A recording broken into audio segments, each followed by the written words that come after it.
Well, hey there, Southern Maryland divers, and anybody else that's joining us today. Hopefully, everybody's doing well and able to stay occupied while we're under this whole COVID deal. So, as promised, we were bringing you a live video every day that we should have been open. And I know today, with Tuesdays, we normally would have been closed, but yesterday I had some technical difficulties with the video, so got everything up and running today.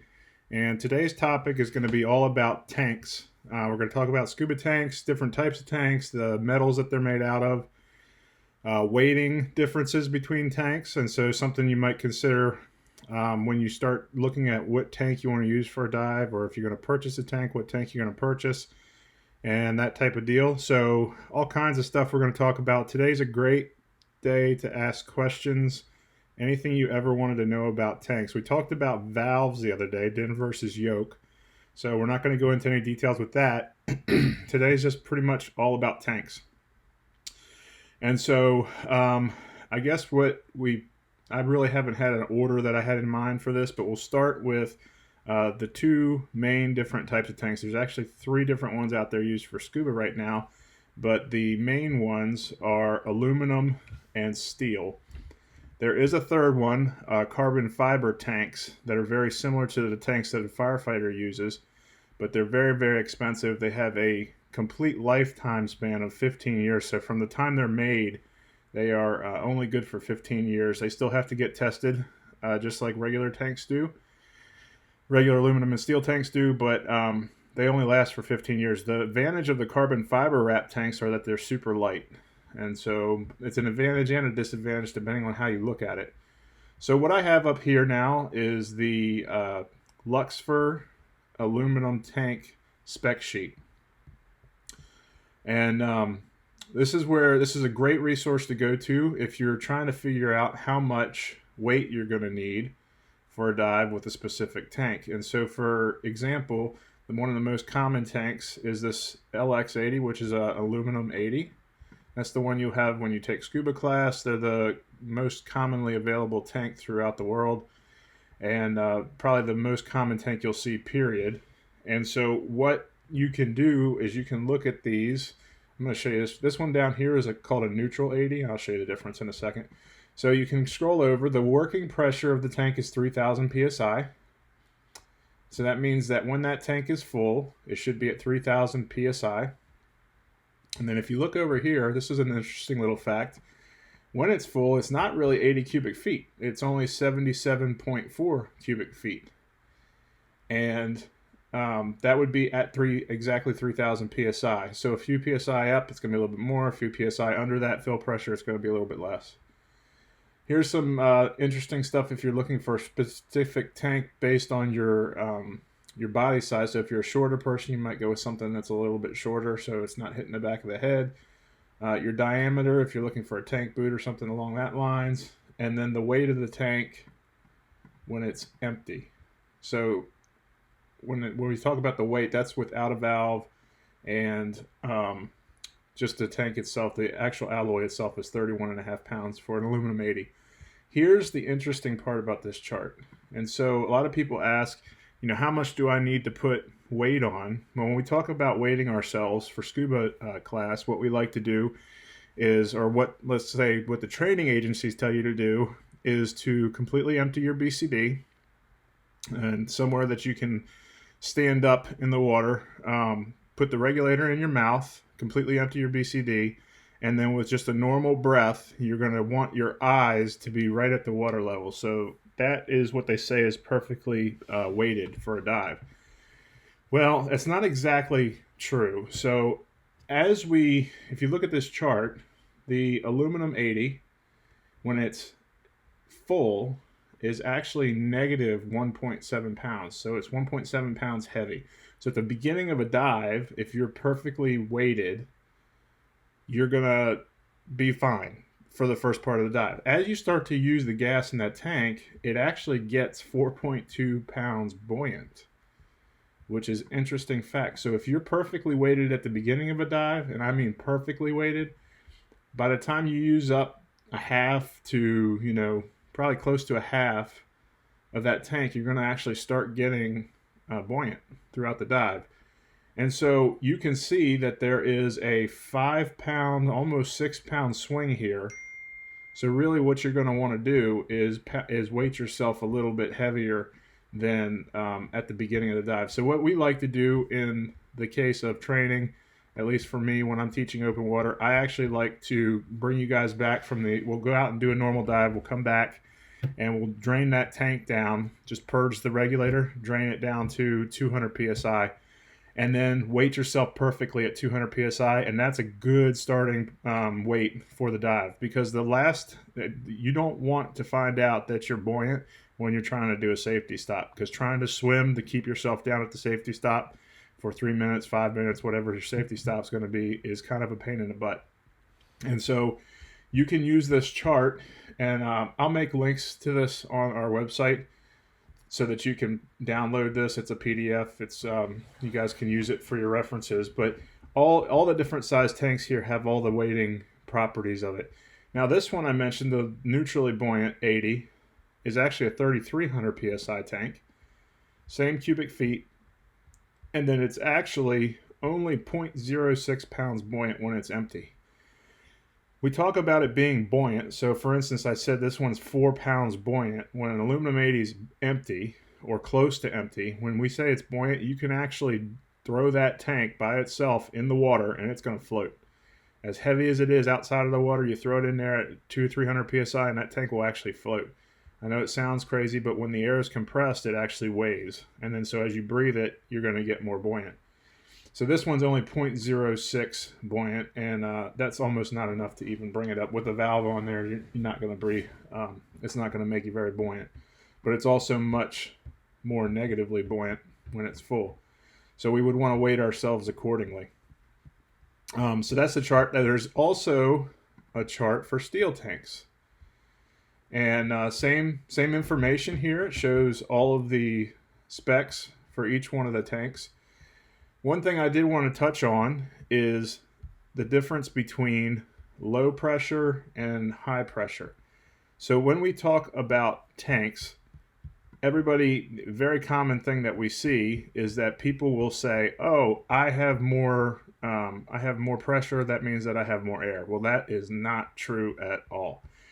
So what I mean by that is this pressure, 2640 here, is the working pressure of the tank. That's the pressure that tank was meant to hold when it's full. And so let me give you an example of this. They have a low pressure 108, so that's a steel low pressure 108 tank. It holds 108 cubic feet of air. So that's the volume of air. That's how much air you have in that tank. But the pressure is only 2640. Now if you go down here, this is a high pressure steel 80. It only holds 80 cubic feet, but your pressure is 3442. So 2640 up here and 3442. This tank at 2640 psi actually has 108 cubic feet. Whereas this tank down here with 3442 psi, it's like, let's see, 1,000 psi, almost 1,000 psi more, 800 psi more, only has 80 cubic feet. So PSI has nothing to do with the volume of the tank. I mean, it does based on the PSI that's actually in the tank that dictates how much volume, but it depends on the actual working pressure of the tank as to how much volume you have in there. So you could have one of these low pressure tanks with only 2640 PSI have more volume than one that has 3442 PSI. It all has to do with the specifics of the tank. Now, talking about tanks. Tanks, when they're made, they come with a date stamped on them. That's going to be the made on date, and that's also the original hydrostatically tested date. Now, a hydrostatic test involves taking the tank and emptying all the gas out of it, pulling the valve off, and they actually stick the entire tank down into a bath of water, and then they fill the tank with water, put an adapter on the top, and then close the whole thing down, and they pressurize the water inside of the tank. And what that does is it flexes the outside of the tank, and as it flexes, it's going to flex. So water's not compressible, so as they pressurize that water inside the tank, the steel walls of the tank, the aluminum or steel, they expand. and that displaces water around the tank in the big container that's holding the tank, and then you actually make a measurement from there as to how much water it displaces. And each one has an allowable amount of stretch, and if it doesn't, it's not going to pass. So everybody's like, well, what if it explodes? Well, there's nothing to explode. So water's not compressible. So if it did fail and it cracked the tank, there would be no explosion because there's nothing there to compress. Now, if you took it and filled it with air instead of water, you filled the tank with air instead of water, that would be a little bit different, but they fill it with water for that reason. And so when we start looking at the markings and stuff on tanks for hydro, I'm going to show you a tank neck here. What you want to do is you want to look for a date. And so in this case, 1 of 14. Hydrostatic testing, per Department of Transportation rules and regulations, has to occur every 5 years. So this tank was made in January of 2014, and it would have required a hydrostatic test to stay in service January of 2019. And we can run that to the end of the month, so it's good until the end of January, but come February 1st, before we could fill that again, it would need to be hydrostatically tested. And then it's good for another 5 years. So if you're looking at a tank, if you find one used or something you want to find, you want to buy, and you're looking at everything, you want to look at the latest date stamp. And so this is the original stamp. And if it had a hydrostatic test in, let's say it got one in January of 19, that would be stamped somewhere else along the crown of the tank. You would find the latest date stamp that's actually physically stamped into the metal, and that would be your hydrostatic test date that you would go by. So that's every 5 years. That's all tanks. That's aluminum, steel, the carbon fiber wrapped ones, most of them are 5. There's occasionally come across one that has a permit for 3 years that you have to get it done 3 years, but most of them are 5. And then all of your aluminum paintball tanks, those are kind of a little bit different too. Some of those do have 3 years, but most of them are 5 years. So the other thing about tanks that we have to maintain as far as testing goes is visual inspection. Now, visual inspection is actually a scuba industry standard. It is not a law. There's no laws out there dictating this has to be done. When we say scuba industry standard, the reason the scuba industry came up with the visual inspection process is because the tanks are actually touching water. And so if you think about like oxygen tanks for medical purposes, those don't have to get visually inspected because they're never touching water. When a tank, and tanks are all metal, right? So aluminum or steel, they come in contact with water. There's always a high chance of some sort of corrosion or rust. And so to make sure that it's safe for not only the diver, but for the person filling the tank, the scuba industry came up with this visual inspection program as a scuba industry standard. Most shops are not going to fill a tank without having a current visual inspection. And you know, when I found out how this worked, before I owned a shop, I kind of thought it was just a way for the shops to make money, but it's really not, because I have seen some really nasty tanks that had a visual inspection a year before and were due, so I was doing it, and the diver somehow got some water up in there. They got a fill from a bad fill station somewhere, had oil in it. It can be a real hazard if that tank is left long enough without some sort of service to it.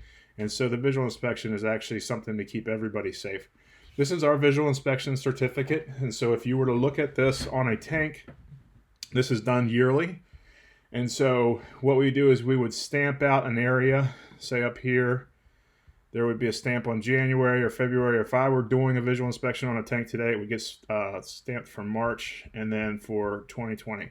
That means that the visual inspection was done in March of 2020, and it's not going to be due for another visual inspection until March of 2021. Something else to look at on the stickers is what it's rated for. So a nitrox tank, depending on how it's been cleaned, most of them are going to be cleaned for the pre-mixed 22 to 40% here. Some of them, if it's going to be used for a richer mix of oxygen than 40%, will have the O2 service cleaned. And then this box here is for the 1989 and previous Luxfer Walter Kitty, the 5051 T6 aluminum alloy that had the issues with the sustained load cracking that we talked about before. And so that's a visual inspection certificate or visual inspection program sticker. Your tanks will have to have that before they're filled at 99.9% of the shops around the world. Go back here real quick. So a couple other markings that you can look at on tanks is to find out if it's a aluminum or a steel tank. One easy way to do that is to look at the bottom of the tank. If the tank has a flat bottom on it, that's going to be an aluminum tank. There are no questions about that. That's the only way they can make aluminum tanks. Same thing with the steel. If the tank has a rounded bottom on it, so if there's a boot on it and you pull the boot off and it's a rounded bottom, that's a steel tank. They don't make rounded bottom aluminum tanks, and they can't make square bottom steel tanks. So that's the way that you can tell if it's a steel or aluminum tank. Along with sometimes you can look at them if they're painted. Sometimes you won't be able to tell. But something else that you can look at to find out if they are aluminum or steel is, let me see if I can find it on one of these. I have another one here. Is the 3 DOT and then the metal type, which is right here. So 3AA, AA stands for steel. I don't know why they didn't make it ST. Don't ask me, it's government.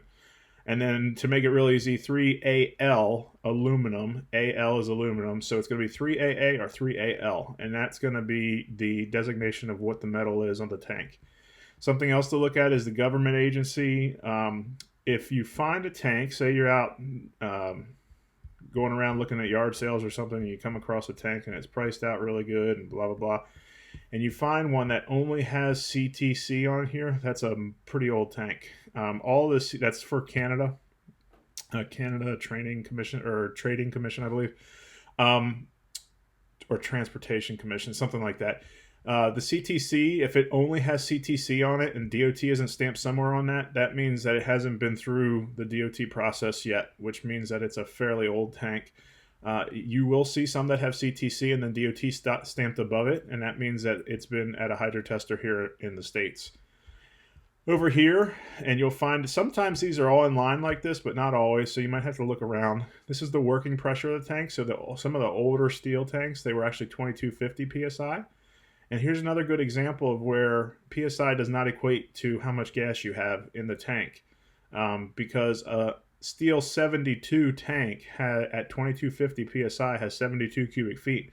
And we just showed you how the aluminum tank over here, the aluminum 80, at 3000 PSI only has 77 cubic feet. So they're really close in actual cubic feet, even though the steel has 2250 PSI and this one has 3000 PSI. So don't look at your tank and say, oh, I have 3442 PSI, I have more volume than you. You have to look at the volume of the tank, the actual cubic feet of the tank, before you can say that. So back over to this one real quick. Serial number is going to be somewhere on there. Sometimes this is real hard to discern amongst all the other numbers on there. It has taken me years and years of looking at these things to be able to look at them without having to reference something. But after a while, you can get it. Manufacturer is going to be stamped on there. Sometimes it's actually a symbol. Sometimes it's actually stamped. So PST is a steel manufacturer. And then there's the original hydro date or the made on date. This plus sign you can see on some of the low pressure tanks, the low pressure steel tanks, and that means that it's been tested and approved for a 10% overfill, 10% above the working pressure. So you would, in this case, you'd be able to put an extra 225 PSI into that tank over the 2250.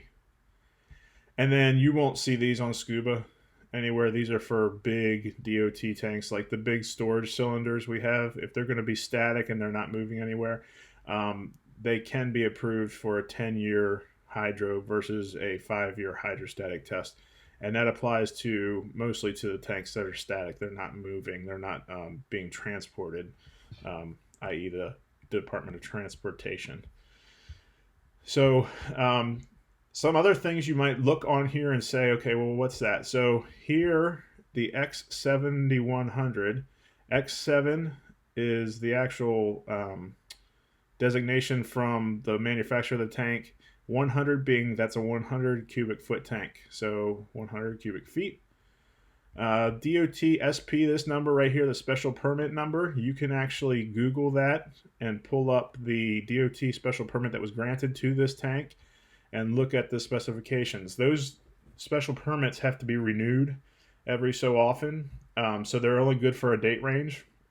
And that's because these tanks, if they're out there for 20, 30 years, if you put a permit on it that's indefinite and they end up having a problem with the alloy or something, they might not renew that special permit. And so that's why they have parameters set around that special permit.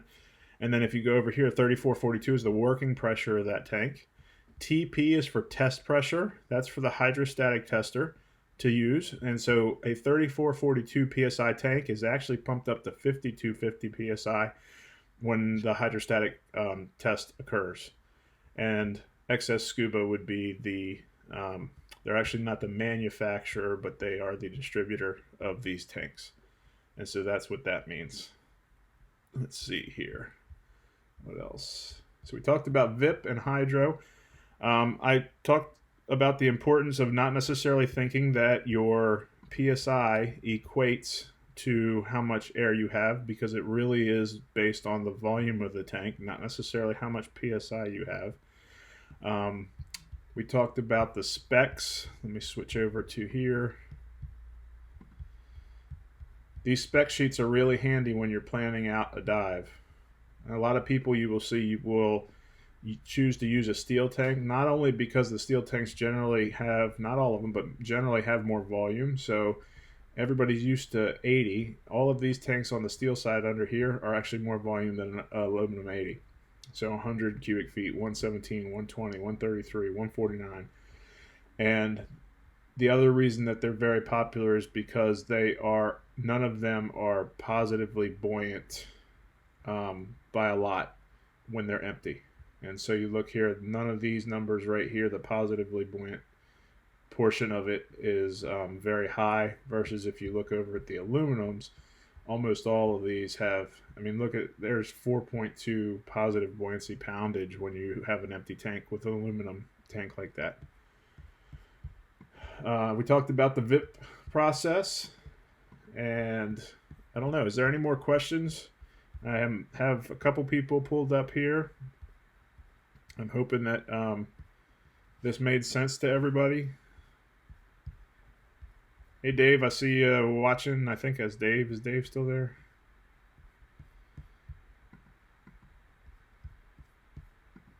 Hope everybody's staying safe. This is one of our shorter ones. I was hoping for some questions here, but I guess nobody has any questions about tanks. Bueller. Let me see what I can do with this thing here. It's not going to let me do anything. I was going to try to put up a poll. Oh, there it is. Here we go.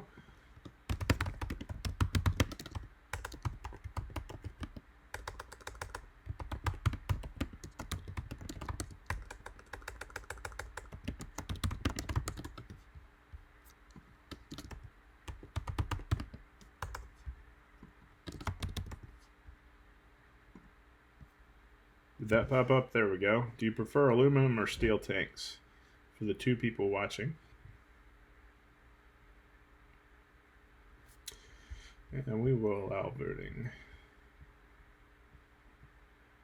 Nobody's voting.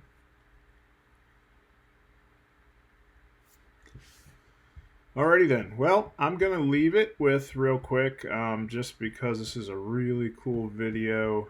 We're going to go over, I'll post on the comments the links to these videos, but there's really cool videos about how scuba tanks are made, both aluminum and steel. It's a really cool process. Most people don't even have any clue how it works, but it's a really neat process. And we'll go ahead and play this.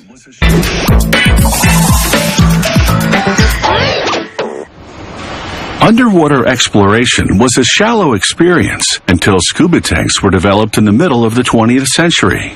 Filled with compressed air and attached to a breathing regulator, scuba tanks enabled divers to stay underwater longer. This invention took diving to a whole new level. Scuba tanks are a way to bottle the air we breathe and take it with us underwater. To make aluminum scuba tanks, they start with solid cylindrical chunks called slugs. The aluminum alloy slugs tumble around in a perforated rotating drum, which takes them through a series of chemical baths. The baths clean and treat the surface of the aluminum to prepare the slugs for forming. The operator loads the slugs into a feeder system that serves them up, one at a time, to a hydraulic extrusion press. An extrusion piston forces the slug into a die inside the press. It hollows and stretches the slug into the shape of a scuba tank. It takes about 1,300 tons of force to transform a solid short chunk of aluminum into a longer hollow cylinder. The shaping process itself generates heat, making the aluminum softer and more malleable. The press establishes the outer diameter of the tank, the inner one, and the base. The process takes just 20 seconds. The freshly formed cylinder now spins as a roller applies a lubricant to the open end. The machine ejects the cylinder. Then it's over to the hydraulic neck press. This press forces the opening of the tank into a die to narrow it substantially. This establishes the basic shape of the scuba tank neck. It still needs more work, but first, the tank shape must be firmed up. They heat treat and then quench the scuba tanks in cool water. The shock of the rapid cooling hardens the aluminum. Back to the neck now. A spinning computerized cutter shortens it. Then another cutter moves in. Filings fly as it carves excess metal from the outside of the scuba tank neck.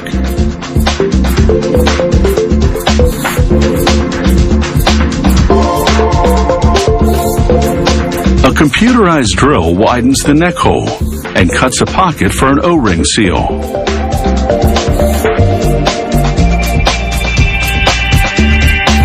The next tool carves a thread into the inside wall of the neck. The threaded profile will allow for connections to an air fill-up valve and to a breathing regulator.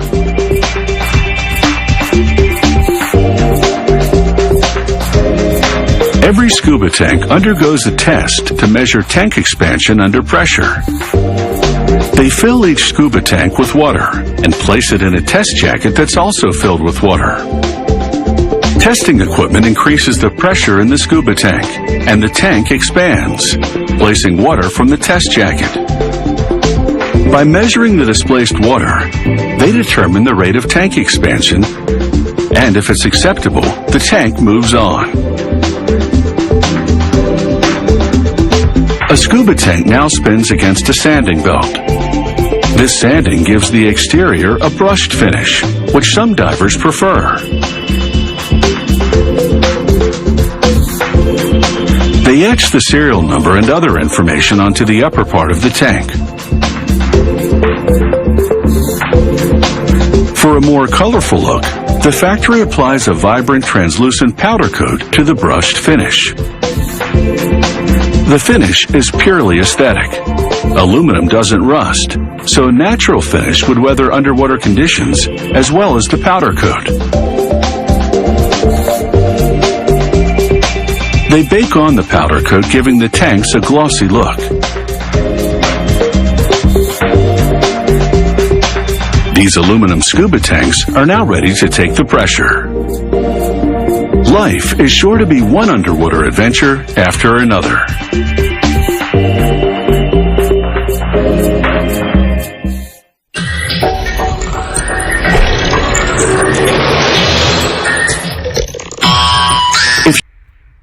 So as you guys can see at the end of that video, these are aluminum tanks, and the bottom of the aluminum tanks, like I mentioned earlier, are flat. See how that's flat right there? If you're trying to figure out if a tank is aluminum or steel, the surefire way to tell is to look at the bottom of the tank. If it has a boot on it, pull the boot off. Aluminum tanks will always be flat, and then steel tanks will always be rounded at the bottom. So obviously if it's a steel tank and it doesn't have a boot on it, it's not going to stand up, it has to be laid down. Whereas the aluminum tanks can stand up without the boot. One thing to mention about boots, and I tell customers this all the time in the shop, is that if you don't absolutely have to have that boot on there, don't use it.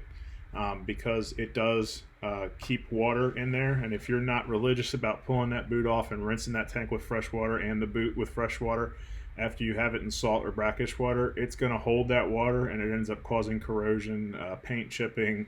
In the case of steel tanks, sometimes it'll start the rusting process on the outside of it. So removing the boots is really important when you have boots on your tanks. Here's the video, and I'll put a link to this as well. Here's the video on the making of steel tanks. Worthington Cylinders of Canada manufactures a broad range of high-pressure gas cylinders in Tilbury, Ontario.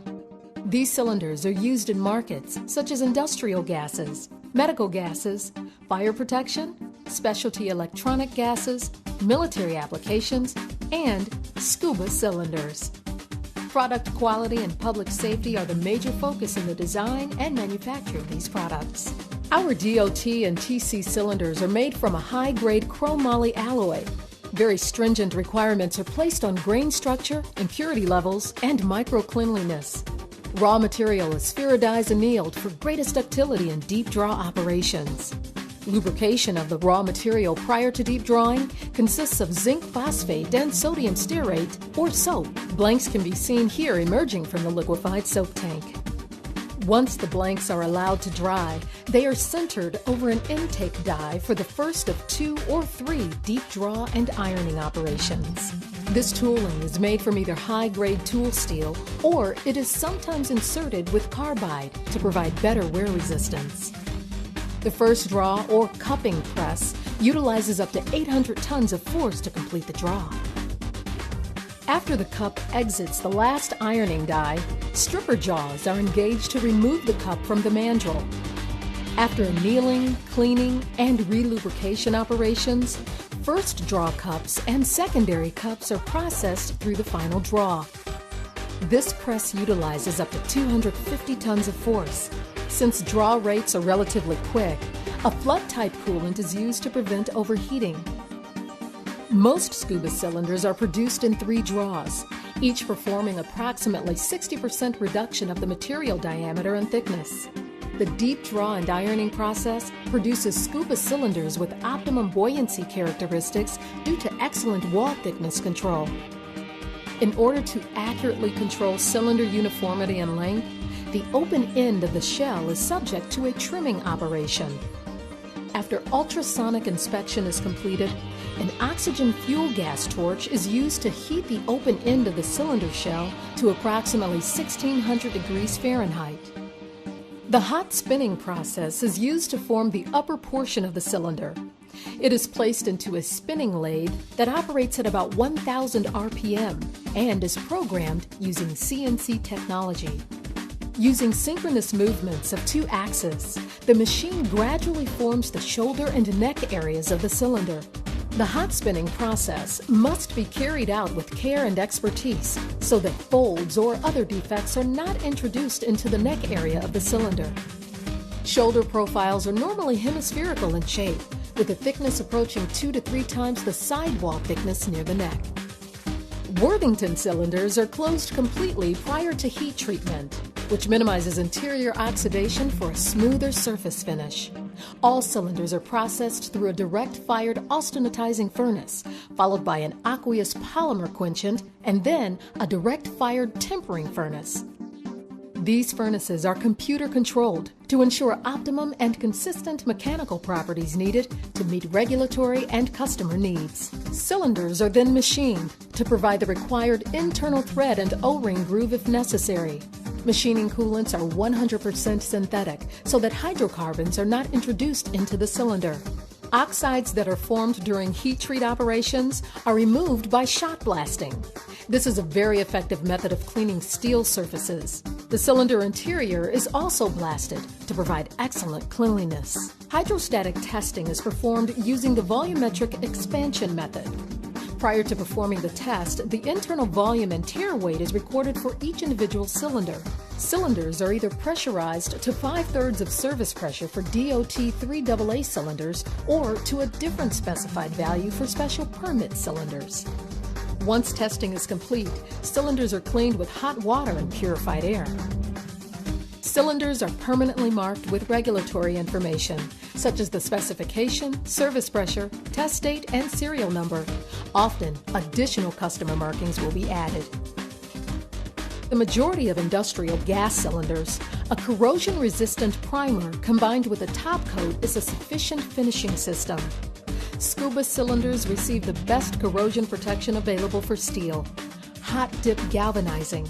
Cylinders are prepped, submersed in a kettle of molten zinc, and then are slowly removed to provide an attractive yet durable coating. Cleaning, polishing, and packaging follow this process. Worthington Scuba cylinders are then ready to ship to our distributors.